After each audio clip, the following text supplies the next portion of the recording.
Since 1984, the statue Trail to Manhood has greeted visitors to camping headquarters here at Philmont. But it isn't the only casting of this statue here on the ranch.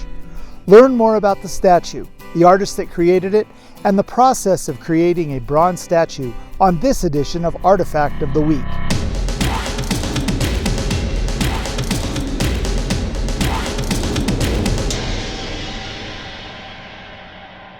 Born and raised in Cody, Wyoming, Peter Fillerup was a noted sculptor of Western subjects such as the bronzes found in Historic Park in Salt Lake City, Fanning the Twister steamboat at the University of Wyoming, the statue of Jeremiah Johnson found on his grave outside of Cody, and the 3 Pony Express memorials, one in Cody, Wyoming, one at the Cabela's headquarters in Sidney, Nebraska, and one at Redstone Center in Park City, Utah. Fillerup was introduced to art by his father, Mel Fillerup, who was an accomplished painter, and encouraged his son's talent at a very early age. Fillerup went on to study art on scholarship at Ricks College in Idaho and then Brigham Young University in Provo, Utah. Later, he apprenticed with renowned sculptor Dr. Avard Fairbanks. Fillerup worked with Fairbanks on several heroic sculptures and traveled with Fairbanks to Italy to study marble carving and the processes of enlarging. In addition to his Western themes, Fillerup also did sculptures for a Girl Scout camp in Utah, the Greater Wyoming Council headquarters in Casper, Wyoming, and of course, Trail to Manhood here at Philmont. Fillerup was a scout leader and used his Cody, Wyoming hometown community strip on the statue's uniform sleeve.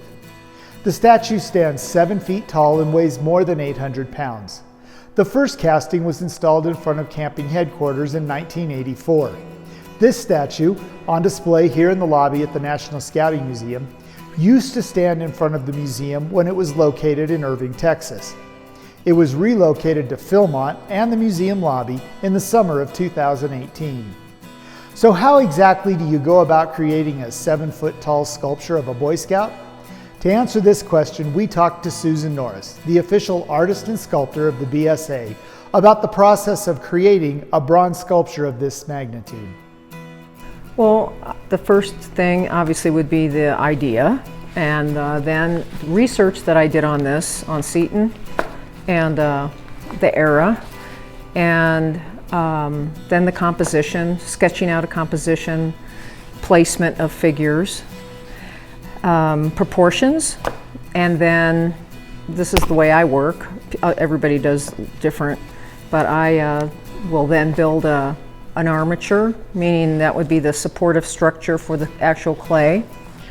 And then I sculpt one piece at a time and place them the way I want them. So now you have this piece in clay. Then I took it to a mold maker. That is a person who would make a mold for the casting. Each piece was done separately. So this figure separately, the base is separate. It's not done as all one piece, it's kind of done separately and then put together in this particular case.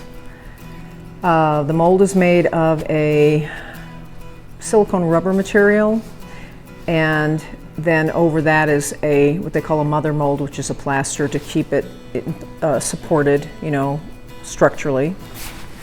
From that, so that they will take the mold off of the original clay. So the clay is pretty much discarded, not discarded, but it's kind of cut up in pieces because it's not all done in one piece. Pieces are taken off individually, legs, arms, so that the mold will come off.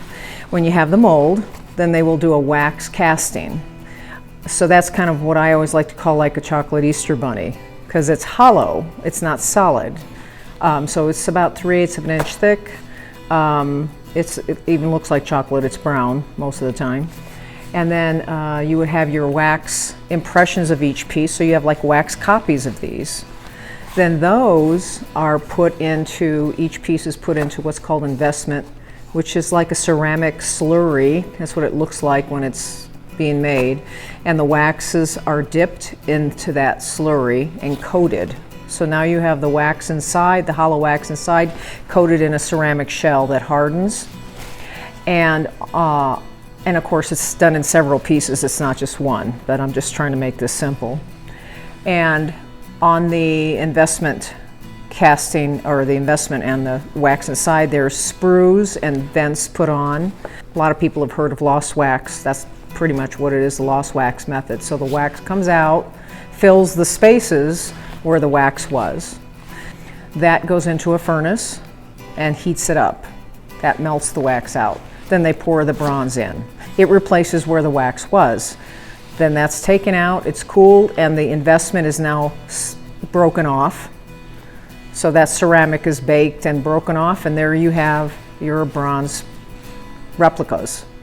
Then they are assembled, depending on how many pieces it would be in.